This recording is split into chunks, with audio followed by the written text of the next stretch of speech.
देश की दिग्गज टेलीकॉम कंपनी भारतीय एयरटेल ने सितंबर तिमाही के नतीजे जारी कर दिए हैं। जुलाई सितंबर तिमाही में कंपनी का घाटा सिर्फ 763 करोड़ रुपए रह गया। इससे पहले की तिमाही में कंपनी को 15,933 करोड़ रुपए का घाटा हुआ था। इस दौरान कंपनी की आय बढ़कर 25,790 करोड़ रुपए हो गई। कंपनी का एबिटा मार्जिन 46% बढ़ा है। साथ ही 157 रुपए से बढ़कर 162 रुपए हो गए।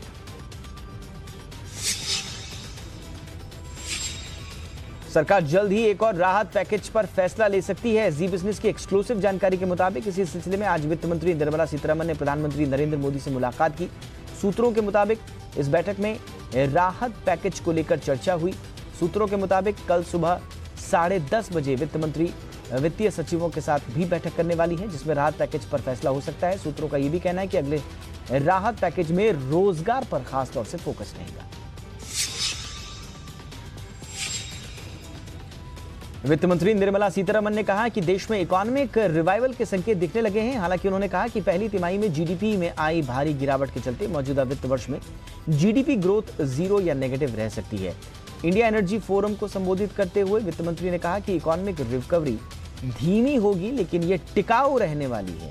उन्होंने अगले साल भारत की इकोनॉमी में तेजी आने की बात कही। वित्त मंत्री ने कहा कि त्योहारी सीजन में मांग बढ़ने का अनुमान है। उन्होंने कहा कि सरकार का फोकस इंफ्रा निवेश पर है।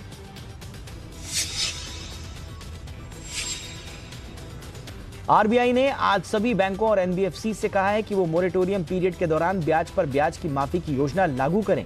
आरबीआई के इस फैसले से लोन लेने वाले इंडिविजुअल्स और एमएसएमई को बड़ी राहत मिलेगी।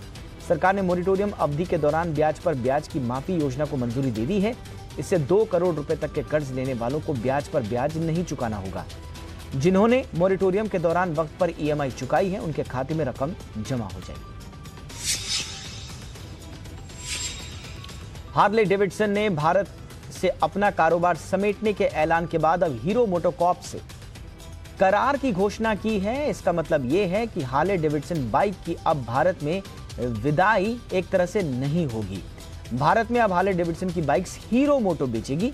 डील के मुताबिक हार्ले डेविडसन और हीरो मिलकर प्लेटफॉर्म डेवलप करेंगे और भारत को वर्ल्ड मार्केट के लिए प्रोडक्शन बेस के तौर पर इस्तेमाल करेंगे। यह योजना हार्ले के हार्डवेयर प्लान को भारत में आगे बढ़ाने में मदद करेगी। इस योजना से हार्ले डेविडसन 2025 तक भारत में मुनाफा कमाने वाली कंपनी बन सकती है। देश के सबसे बड़े प्राइवेट बैंक एचडीएफसी बैंक को नया बॉस मिल गया है। बैंक से 1996 से जुड़े रहे शशिधर जगदीशन ने आज बैंक की कमान संभाल ली। जगदीशन ने आदित्य पुरी की जगह ली है, जिन्होंने 25 साल तक बैंक की कमान संभाली है। शशिधर जगदीशन 1996 में बैंक से जुड़े थे और करीब 25 साल बाद उन्होंने एचडीएफसी बैंक के मुखिया के तौर पर कामकाज संभाला है। उन्होंने 1996 में फाइनेंस फंक्शन के डिपार्टमेंट में मैनेजर के तौर पर अपना काम शुरू किया था।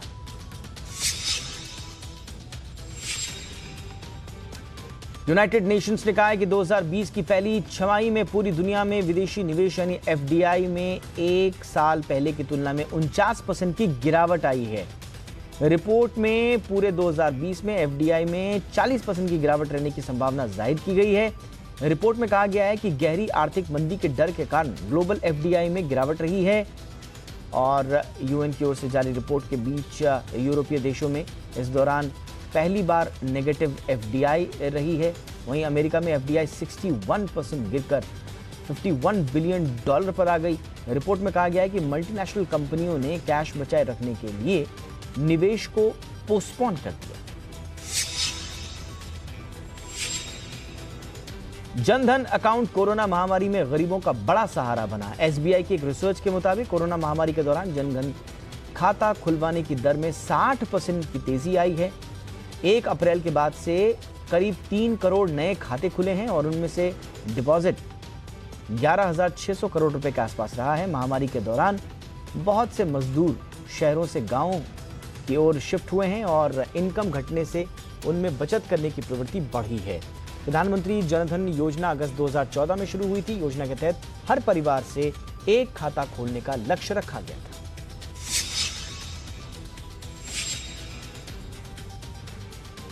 केंद्र सरकार ने सिंगल मेल पेरेंट्स के हित में एक बड़ा फैसला लिया है। केंद्रीय मंत्री जितेंद्र सिंह ने बताया कि ऐसे सरकारी मेल कर्मचारी जो सिंगल पिता हैं अब वो अपने बच्चों की देखरेख के लिए छुट्टी ले पाएंगे। जितेंद्र सिंह ने कहा कि सिंगल मेल पेरेंट्स में अविवाहित कर्मचारी, विधुर और तलाकशुदा पुरुष शामिल हैं। वो अपने बच्चों की देखभाल की जिम्मेदारी उठाने के लिए चाइल्ड केयर लीव के हकदार हैं। चाइल्ड केयर लीव पर रहते हुए कर्मचारी LTC का लाभ भी उठा सकता है।